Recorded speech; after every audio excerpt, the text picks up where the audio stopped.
Bom dia, eu sou Vitor Diniz e hoje, dia 7 de fevereiro de 2021, venho lhes trazer essa mensagem através do canal do Centro Espírita Luz e Verdade.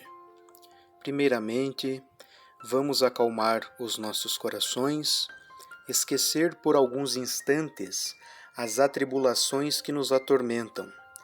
Elevando os nossos pensamentos a Jesus, pedimos que os mentores espirituais nos orientem, para que tenhamos discernimento na busca da luz e da verdade. Que assim seja. Conhece a ti mesmo?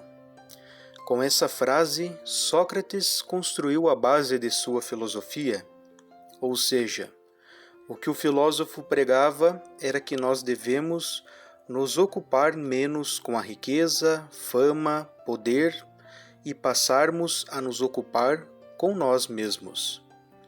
Vencer as nossas próprias imperfeições, corrigir os erros, não é uma tarefa fácil, porém se faz necessária para darmos alguns passos à frente no caminho da evolução espiritual. Aí está a importância de conhecer a si mesmo, pois somente conhecendo os equívocos que cometemos é que poderemos corrigi-los.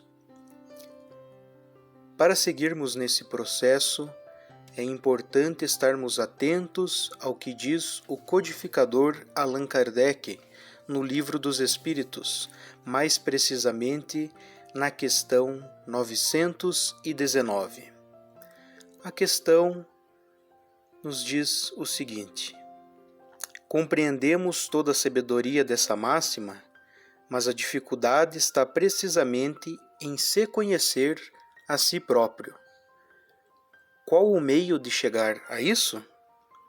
Na resposta da questão, o conhecimento de si mesmo é, portanto, a chave do melhoramento individual. Mas direis, como julgar a si mesmo?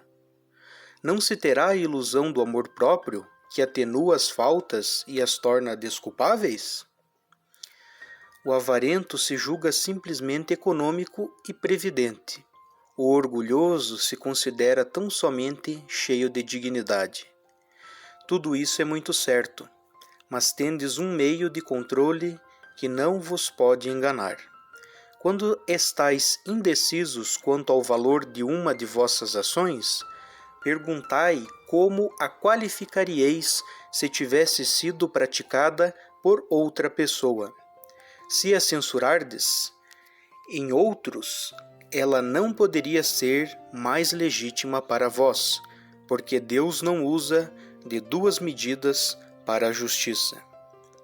Procurai também saber o que pensam os outros, e não negligieis a opinião dos vossos inimigos, porque eles não têm nenhum interesse em disfarçar a verdade, e geralmente Deus os colocou ao vosso lado como um espelho, para que vos advertirem com mais franqueza do que faria um amigo.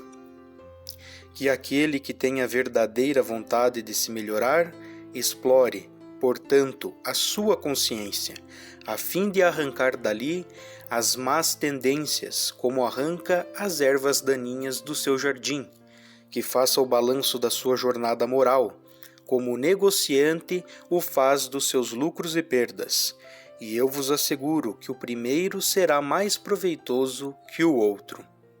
Se ele puder dizer que a sua jornada foi boa, pode dormir em paz e esperar sem temor o despertar na outra vida. Formulai, portanto, perguntas claras e precisas, e não temais multiplicá-las. Pode-se muito bem consagrar alguns minutos à conquista da felicidade eterna. Não trabalhais todos os dias para ajuntar o que vos dê repouso na velhice? Esse repouso não é o objeto de todos os vossos desejos, o alvo que vos permite sofrer as fadigas e as privações passageiras? Pois bem, o que é repouso de alguns dias, perturbado pelas enfermidades do corpo, ao lado daquilo que guarda o homem de bem? Isto não vale a pena de alguns esforços? Sei que muitos dizem que o presente é positivo e o futuro incerto. Ora, aí está, precisamente, o pensamento que fomos encarregados de destruir em vossas mentes, pois desejamos fazer-vos compreender esse futuro de maneira a que nenhuma dúvida possa restar em vossa alma. Pois foi por isso que chamamos primeiro a vossa atenção para os fenômenos da natureza, que vos tocam os sentidos, e depois vos demos instruções que cada um de vós tem o dever de difundir. Allan Kardec ainda deixa um pequeno texto complementar a esse texto lido anteriormente. Kardec nos diz: muitas faltas que cometemos nos passam despercebidas. Se com efeito, seguindo o conselho de Santo Agostinho, interrogássemos mais frequentemente a nossa consciência, veríamos quantas vezes falimos sem disso nos apercebermos, por não perscrutarmos a natureza e o móvel dos nossos atos. A forma interrogativa tem alguma coisa de mais preciso do que uma máxima que em geral não aplicamos a nós mesmos. Ela exige respostas categóricas, por um sim ou um não que não deixam lugar a alternativas, respostas que são outros tantos argumentos pessoais, pela soma das quais podemos computar a soma do bem e do mal que existe em nós.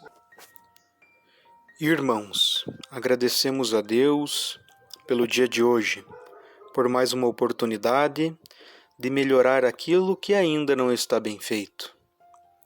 Que os mentores espirituais iluminem a nossa caminhada terrena, a fim de que busquemos praticar o bem e sermos um pouco melhores a cada dia. Que assim seja.